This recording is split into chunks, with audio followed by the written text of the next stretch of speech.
रहे हैं 10 में दम। मैं हूं आपके साथ विवेक शांडिल्य। बुलेटिन में आज जिन खबरों की बात करेंगे, सबसे पहले उसका हम जिक्र कर लेते हैं। जी हां, बुलेटिन की शुरुआत होगी एक ऐसी खबर की जिसे आप सुनकर चौंक जाएंगे। हम सोशल डिस्टेंसिंग की बात करते हैं, हम मास्क पहनना अनिवार्य होना चाहिए, ये बातें करते हैं। लेकिन जब अस्पताल में ही ऐसे नियम फॉलो ना किए जाएं, तो फिर आप क्या कहेंगे?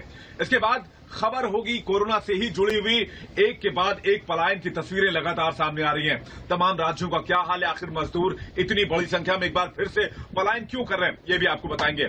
और साथ ही बात होगी टीएमसी के एक नेता की, जिन्होंने सीआईएसएफ को लेकर ऐसी बयानबाजी की है जो शब्दों में बयान नहीं की जा सकती। लेकिन इससे पहले आपको बता दें कि रिपब्लिक भारत आपसे जुड़े हर एक मुद्दे की आवाज उठाता है, तो आप भी अपनी आवाज उठाइए और रखिए अपने विचार कू ऐप पर। कू ऐप के यूजर्स के लिए हमारा आज का सवाल यह है कि क्या कुछ सियासी पार्टियां अपनी सियासत को चमकाने के लिए अफवाह फैलाकर प्रवासी मजदूरों का पलायन करवा रही हैं? तो अभी जाइए कू ऐप पर और रखिए अपने विचार।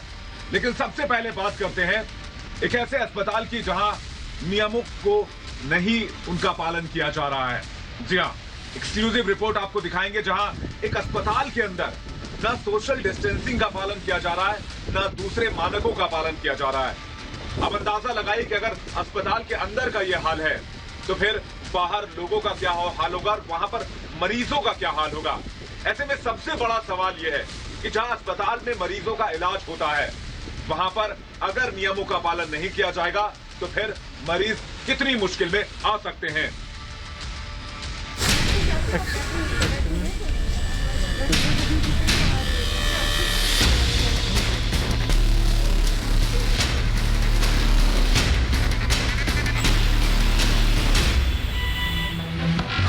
जम्मू के जीएमसी यानी गवर्नमेंट मेडिकल कॉलेज की ये तस्वीरें आपको आम तस्वीरों की तरह लग सकती हैं, लेकिन इन तस्वीरों में कैद है अस्पताल प्रबंधन की संवेदनहीनता, वहां काम करने वाले डॉक्टरों की लापरवाही, सिस्टम का क्रूर मजाक और दम तोड़ती स्वास्थ्य व्यवस्था, जो करीब 50 साल पुराने अस्पताल और मेडिकल कॉलेज की व्यवस्था पर भी सवाल खड़े कर रही। देश के दूसरे शहरों के अस्पतालों की ही तरह इस सरकारी अस्पताल में भी कोरोना संक्रमण से पीड़ित मरीजों का इलाज चल रहा है। बस फर्क सिर्फ इतना है कि दूसरे अस्पताल में मरीजों के परिजनों या तीमारदारों को अंदर जाने की अनुमति नहीं होती, लेकिन जम्मू के सबसे पुराने अस्पताल में तीमारदारों के अंदर जाने पर कोई रोक टोक नहीं है। रोक टोक तो बहुत दूर की बात, यहाँ तो बाकायदा इसकी इजाजत है, यहाँ कोई किसी भी वक्त आ जा सकता है। हमारी टीम और अस्पताल के अंदर मौजूद मरीजों के परिजनों की बातचीत इसकी गवाह है। जनाब क्या हाल है? ठीक है। वो यार अपने एक साथी सन, उन्होंने तो पूछना सी, कोई पता ही नहीं चलता।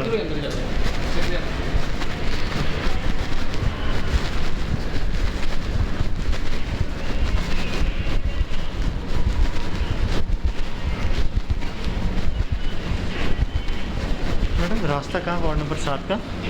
Ward number 7।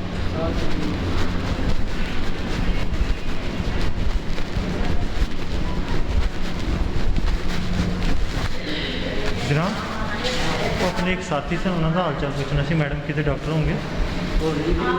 हाँ। मरीज का हाल जानने के आड़ में हमारी टीम अस्पताल के वार्ड नंबर 7 यानी कोविड वार्ड के अंदर दाखिल हो गई, जहां पहले से एक महिला डॉक्टर भी मौजूद थी। लेकिन इस तरह वार्ड के अंदर दाखिल होने पर ना तो वो हमारी टीम पर बिफरी और ना ही कोरोना प्रोटोकॉल के पालन की नसीहत दी। सबसे अजीबोगरीब बात तो ये रही कि महिला डॉक्टर के सामने ही एक परिजन मरीज का हाथ पकड़े वार्ड से गलियारे में निकलता दिखा। इसके बाद मरीज और उसके परिजन के साथ खड़ी महिला डॉक्टर से हमने अपने मरीज के बारे में जानना चाहा। मैडम अपने एक नोन थे, बस उनका हालचाल जानना था। हाँ? अपने यहाँ पे हाँ बोलिए। मैडम वो नोन थे शायद बेड नंबर 38 के, कहाँ पे? बस मैं यहाँ पे ड्यूटी पे नहीं, मैं सिर्फ सर्जरी के पेशेंट्स के लिए हूँ। वो जो ड्यूटी पे है वो आ रही है। क्या किस पेशेंट के बारे में जानना है आपने? वो 38 नंबर बेड पे थे शायद, कुछ ये पूछना था। ठीक है, वो कुछ देखो फोन 38 बेड नंबर पे। महिला डॉक्टर की इस सलाह पर हमारी टीम बेड नंबर 38 खोजने लगी और जब वो मिल गया तो दूर से ही वहां मौजूद मरीज ने उनका हालचाल लिया। 38 नंबर का। ठीक है से ठीक है। सब खैरियत है? आप ठीक है? कुछ जरूरत होगी तो भाभी फ़ोन कर देना मुझे, ठीक है? दूर से मरीज का हालचाल जानने की कवायद के दौरान ये साफ दिखा कि दूसरे मरीजों के परिजन बिना किसी डर के उनके आसपास ही बैठे थे, बेधड़क कोरोना संक्रमण के रोकथाम से जुड़े नियमों की धज्जियां उड़ाते हुए। इन तस्वीरों को देखने के बाद अब एक ही सवाल उठता है कि आखिर तीमारदार अपने बीमार परिजनों के बेड तक कैसे पहुंच गए, जबकि दूसरे अस्पतालों में तो काफी सतर्कता बरती जाती है। मरीजों के नजदीक उनके परिजनों तक को जाने की इजाजत नहीं होती ताकि वो भी कोरोना संक्रमण से पीड़ित न हो जाएं। ऐसे सख्त नियमों के बावजूद यहाँ कुछ तीमारदार ऐसे कोरोना संक्रमित मरीजों के आसपास खड़े और बैठे दिखे, जबकि दूसरे सरकारी और निजी अस्पतालों में शरीर का तापमान जांचने के बाद सैनिटाइजर का इस्तेमाल और मास्क होने पर भी तीमारदारों को इलाज कर रहे डॉक्टर तक ही जाने की इजाजत होती है।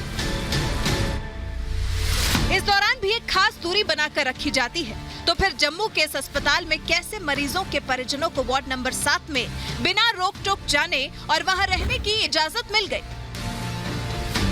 दरअसल अस्पताल प्रबंधन और डॉक्टरों ने अपने सिर का बोझ तीमारदारों के कंधों पर रख दिया।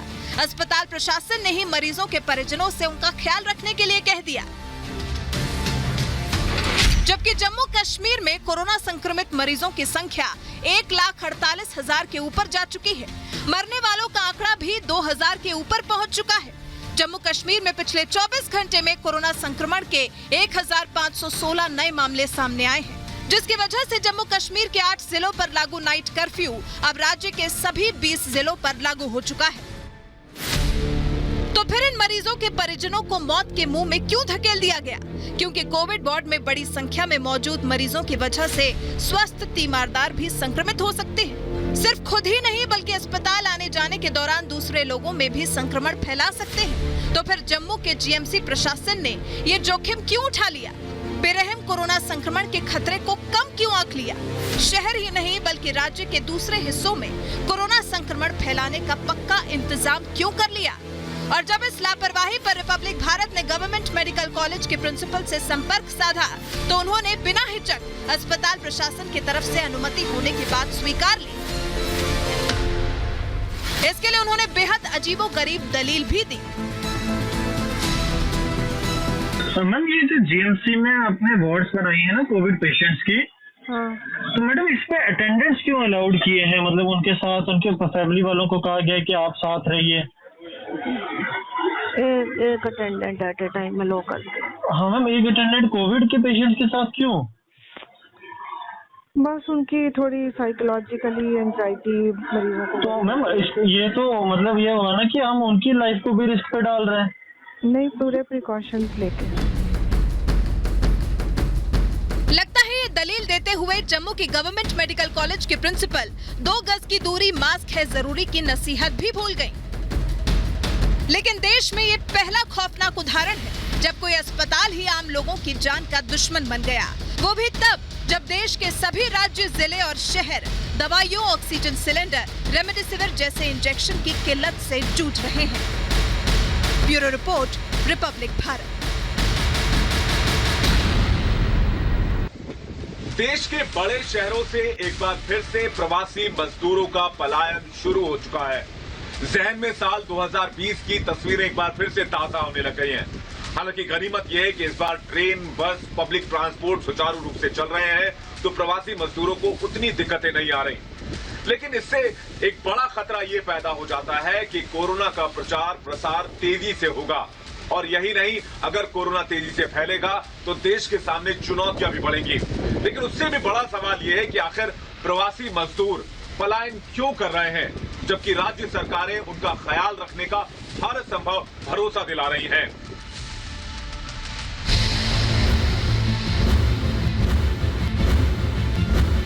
काम धंधा बंद हो गया, खाएंगे कहाँ से?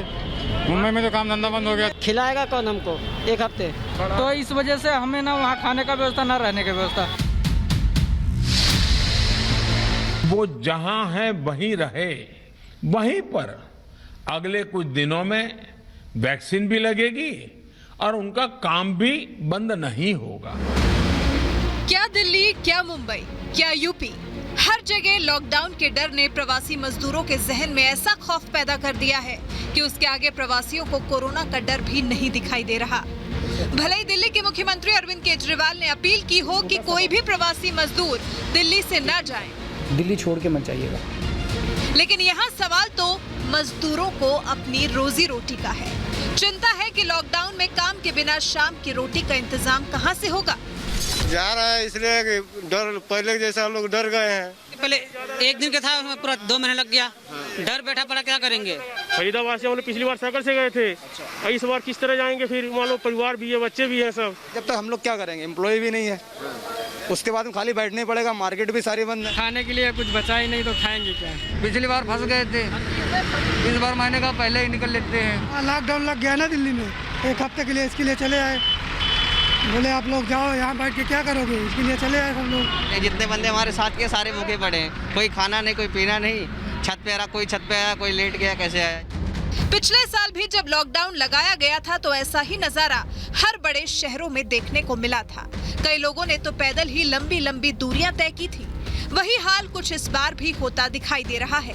जिसको जो सवारी मिल रही है वो बस जैसे तैसे करके अपने घर निकल जाना चाहता है।